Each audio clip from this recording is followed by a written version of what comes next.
came up a spiral staircase in front of my apartment, and boom. There's a dozen men in black. It is the stuff of an international action thriller. Shouting in Chinese, "That's him."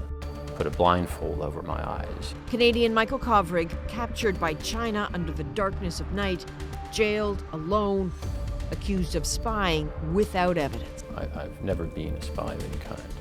One of two Canadians, the Michaels, grabbed in Beijing after a Chinese executive was arrested in Canada. Now, 3 years after he came home to Canada, he tells his story for the first time to CBC News. On the cruel days and nights and who he blames. The dark heart of it is the Communist Party. The suspicions he knows still linger about whether he was a spy. Yeah, that really hurt. It hurt for a range of reasons. And missing the birth of his daughter, meeting her for the first time. And then pushing my daughter on a swing and her saying to her mother, "Mommy, I'm so happy." Michael Kovrig was captive in China for 1,019 days. For years, I'd been imagining being able to sit across from you and say, "Welcome home,"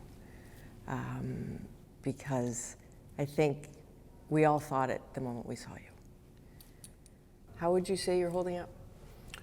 I'm doing pretty well, thank you. To be honest, I still carry quite a lot of pain around with me, and that can be heavy at times. But one of the things that I was able to do while I was in detention was learn a great deal about my own mind and how to manage it. I am curious, as you come back to Canada and you meet people and you say, "Hi, I'm Michael Kovrig.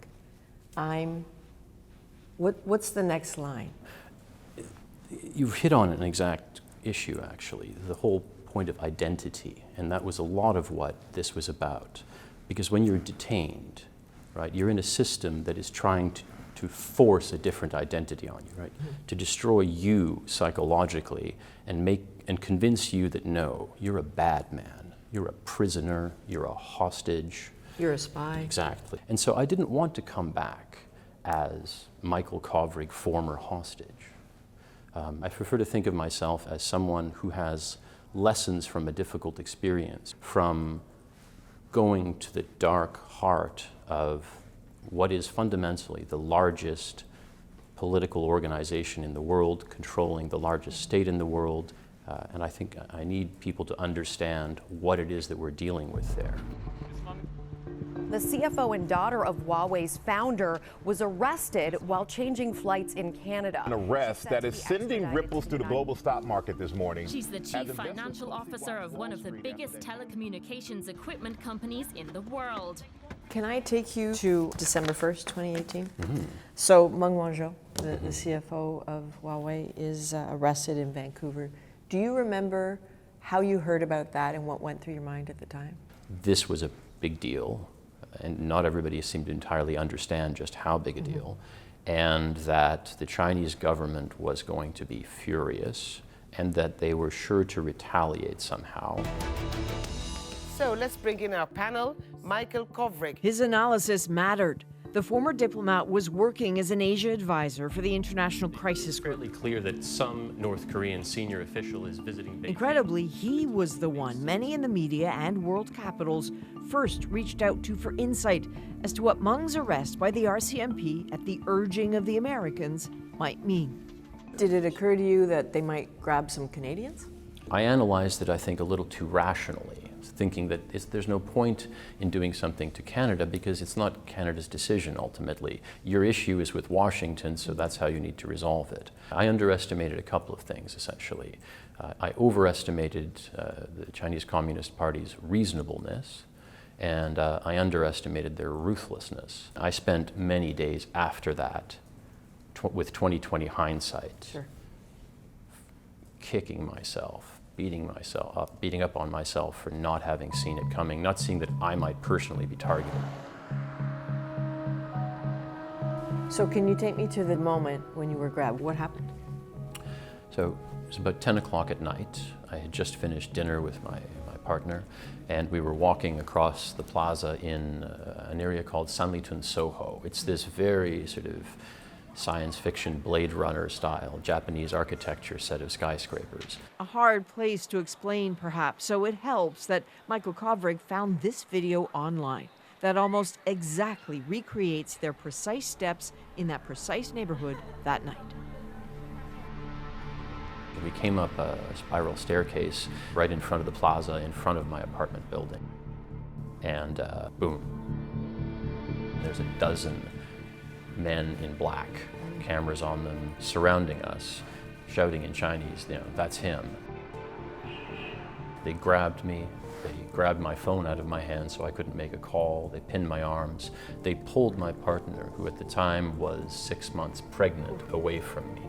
They wouldn't let me get to her. And then they just started pushing me toward a black SUV, pushed me into the car, slapped handcuffs on me, and then put a blindfold over my eyes. My mind went very quiet, and just before they pushed me into the car, I looked back at my partner. We made eye contact for a split second, and I just tried to, I don't know, be safe, take care of yourself. I will get out of this one day, but I don't know when I'll ever see you again. Sort of all of that in an instant, and then gone. Did you have any sense of where you were being taken? I started counting the seconds and the minutes. So I had a sense they were taking me somewhere in South Beijing. It took about 45 minutes, and then car slows, crunch of gravel, gate opening, lots of dogs barking, not a good sign, down into a parking garage, up an elevator, into an office, sat me in a hard chair, pulled the blindfold off, and suddenly it's like staring at bright lights like we've got here.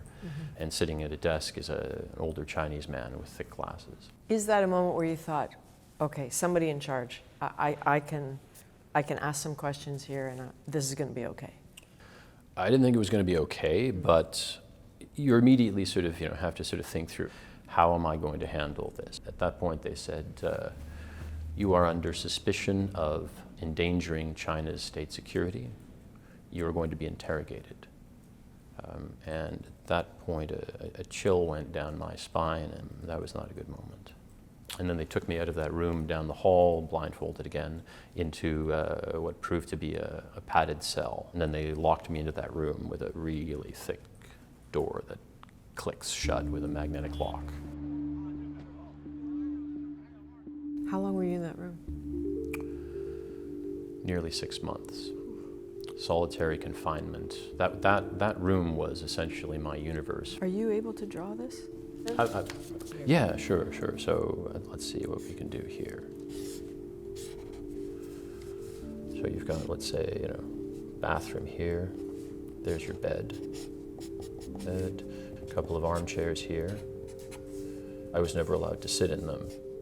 You've got the bathroom here, door here, big thick door. And then outside here, you've got a hallway.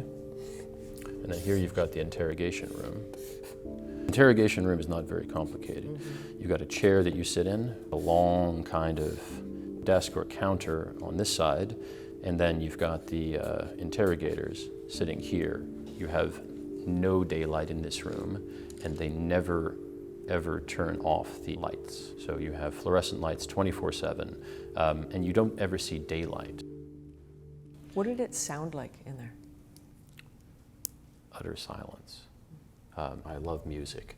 Music has always been one of the ways that I've sought solace. The entire time was a harsh adjustment to dead silence. And I suffer from tinnitus. So for me, dead silence means incessant ringing in my ears. You didn't get outside, so there's no sun, there's no fresh air. Did you get sick? So, physically, no. But it was psychologically absolutely the most grueling, painful thing I've ever been through, right? It's a combination of solitary confinement, total isolation, and relentless interrogation for 6 to 9 hours every day. They are trying to bully and torment and terrorize and coerce you into accepting their false version of reality. The United Nations standard is no more than 15 days in solitary confinement. More than that is considered psychological torture. I was there for nearly 6 months. They're also putting you under relentless pressure. They are subjecting you to a lot of physical stress, in this, locking you into a chair for hours on end. Like how? It's almost like sort of an adult version of a kid's high chair, right? High-backed wooden chair, and there's a board that goes over the front of it like a tray that they lock so that you can't get out of it. The first month I lost about 10 kilos because I wasn't being cooperative, and so they cut my food rations to 3 bowls of rice a day or a couple of buns. So I was constantly hungry for the first month as well. And so I realized what I had to do was somehow find iron discipline and take back control of my own mind and my own time. So when I wasn't being interrogated, I would start the day by doing yoga. I would have multiple sessions of meditation. I did a lot of body weight exercise, so they would allow me to do that as long as it wasn't too dynamic. So I started doing regular exercise. You can do a mean plank, I understand. So after a few months, I clocked up to 12 minutes, and then I blew past it. By the end of the time that I was there, I got up to about half an hour of a plank. Still nowhere near the world record, but they didn't leave me undisturbed after half an hour, so there would be something happening. I had to stop. You talked about being moved, and when you were moved, you were with people then, suddenly. It wasn't solitary anymore. So it must have sounded different, it must have looked different, must have felt different. That was kind of like moving from hell to limbo. The cell was larger, had high ceilings, and there was daylight coming in through plexiglass windows very high up on the walls there. And I had cellmates. So I had a series of about a dozen Chinese men as cellmates, and that was the following sort of 2 years while I was in detention. You had a book. I did. I had quite a few. This one in particular was special to you, right? Well, yes, that's right. That's a Chinese dictionary. And so, again, to me, the best thing that I could do was to invert the equation. You know, I'm not a hostage. I'm not a criminal. I'm not any of the other things you're falsely accusing me of. I'm a monk in a cell. I'm just a student of the world, you know, a student of philosophy, a student of Chinese. And so I did that while I was being interrogated, and I did that in my cell when I could finally get this Chinese dictionary and then have discussions with my cellmates and read Chinese books. There was more, a weather-beaten travel magazine given to him during a consular visit so he could dream, and letters to receive and write. As his little one grew without him, he wrote long notes she'll read one day. "Happy first birthday, my beautiful baby." And to his family, he needed ways to tell them how he was really feeling and yet get it past the guards. Such a music lover, he realized the mere mention of a favorite song might tip them to search the lyrics. Do you remember some of those songs, some of those lyrics? So we were all fans of Leonard Cohen. I've been a huge fan for years. And I was able to get a book of his lyrics and poems. So one was Anthem, and it has that line. I have the lyrics here, if you want to look at them. I bet you know them off by heart. Oh yes, that's right. Yeah, ring the bells that still can ring. Yeah. There is a crack in everything. That's how the light gets in. The letters from my loved ones were like the light coming through the cracks in the darkness. And the whole point of ringing the bells was basically a metaphor to not stop advocating, to keep this issue on the front, on the desk of everybody with the power to resolve it.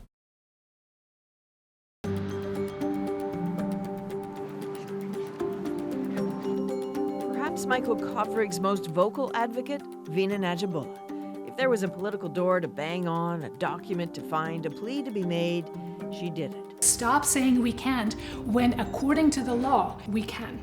She's an international affairs and China expert, but most importantly to Michael, she was his best friend, his separated wife.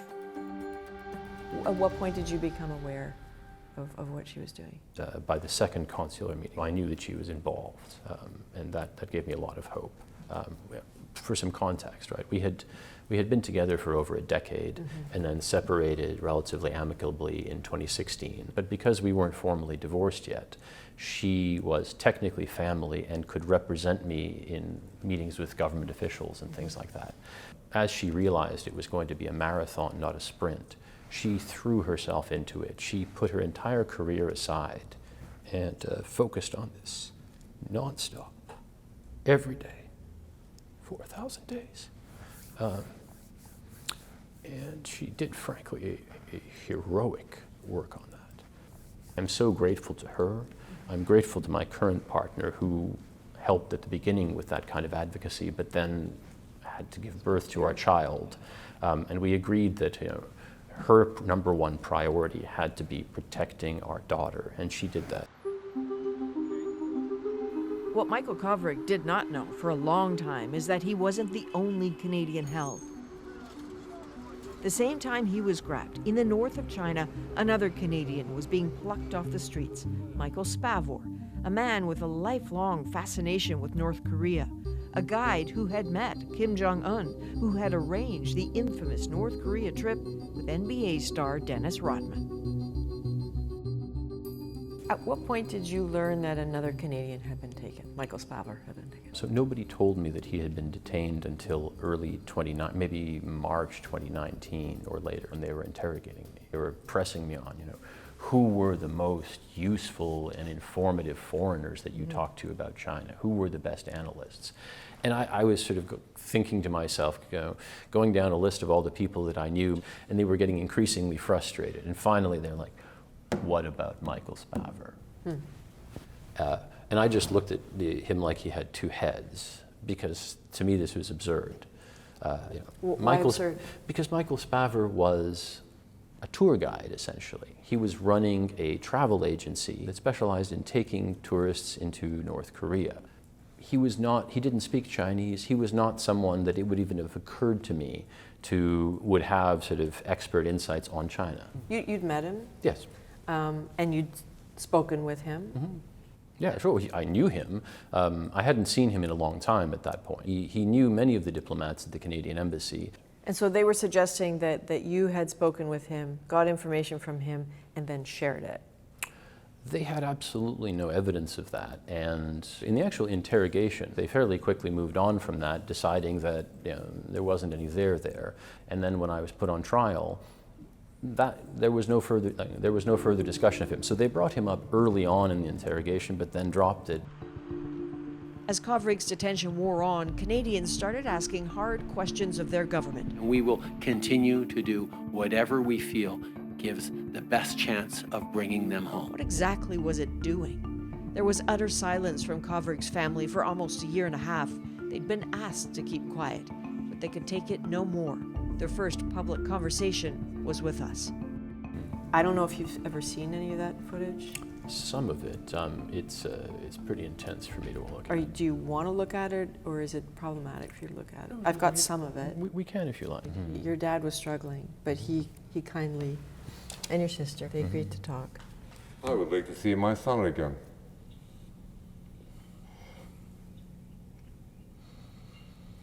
Sir, to put it bluntly, we kept our mouths shut in the public for a year and a half. So I think that, we have reached the end of the road in playing, the be quiet and everything will be all right game. It gets to a point where rhetoric can only get us so far, and I'm scared I'm never going to see my brother again. That's quite something. It's very moving to see my dad talking like that. He almost died while I was away. The act of them coming forward, that make a difference, do you think? I think it definitely did. But look, the reality is state hostage taking, arbitrary detention cases, wrongful detention cases are very complicated. There are definite risks with going public. But ultimately, I think in cases like this, quite often going public is the only way to force political decision makers to prioritize it. What more should Canada have done for you to get you out? I think the key element is to recognize that Canada always had the authority, the Canadian Justice Minister had the authority to interrupt the process at any point and essentially end it. But there were also costs and consequences to doing that. Should Canada have done more, particularly in the Meng Wanzhou case? I think that the key lesson with regard to Canada on this was that you need to be better prepared and have a strategy. If the government is going to do something that is going to be angering, or if there is a risk of your citizens being detained, you need to have plans and procedures and strategies in place to deal with it. For a number of reasons, the Canadian government was not prepared. The US government wasn't prepared for the blowback from arresting Meng Wanzhou. I think somewhat different approaches and a quicker understanding of the problems would have led to hopefully a faster resolution. But what I would say on that is that ultimately it took President Joe Biden to make the hard decisions that others were not willing or able to make previously. At the end of the day, you need to prioritize getting your citizens home. That is the fundamental responsibility of the state, is to protect its own citizens.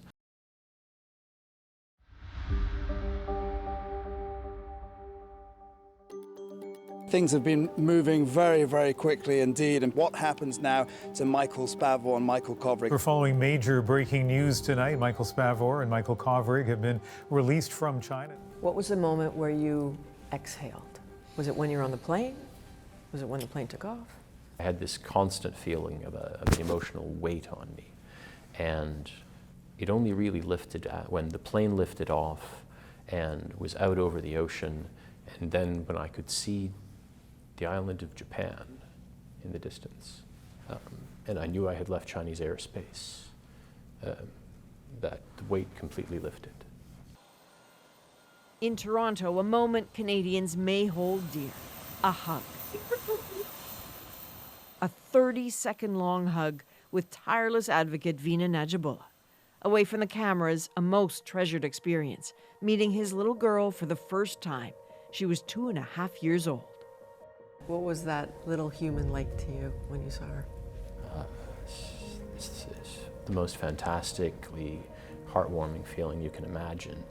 And she's bright, super extroverted, super friendly, much more socially adept than I am, frankly. Where did she get that from? Good question, not from me.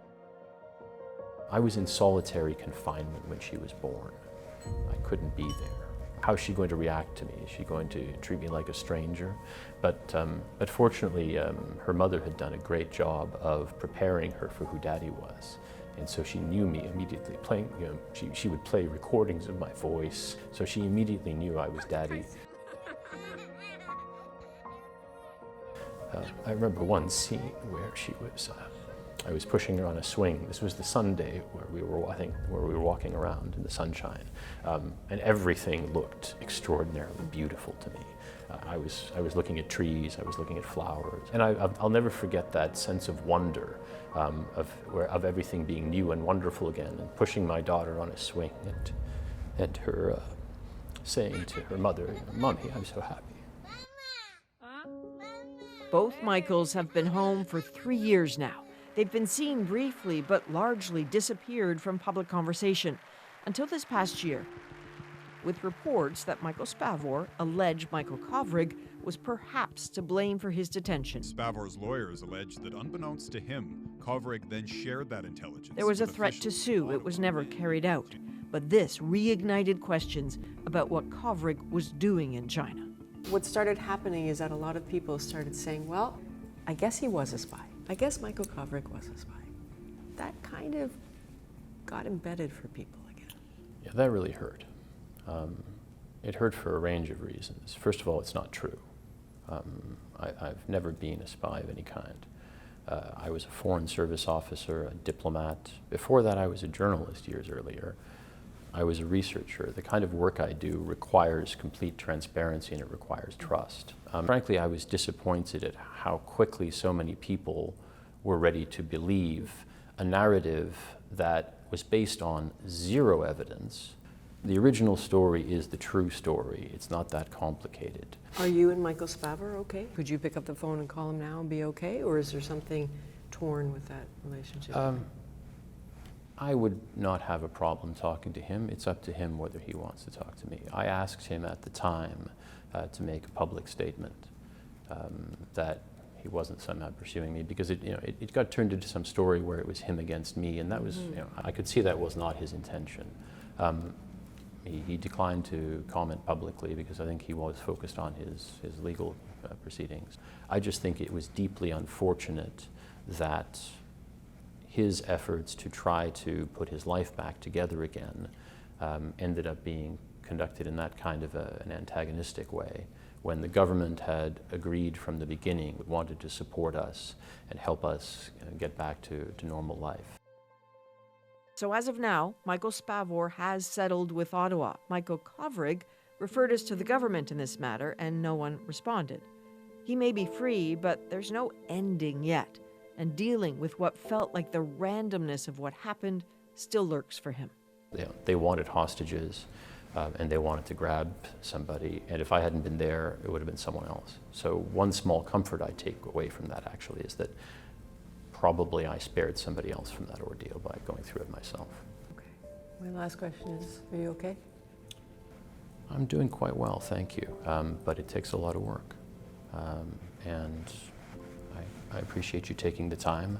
I think we have a lot more to talk about in future about what needs to be done. Thank you, Michael. Thanks, Adrienne.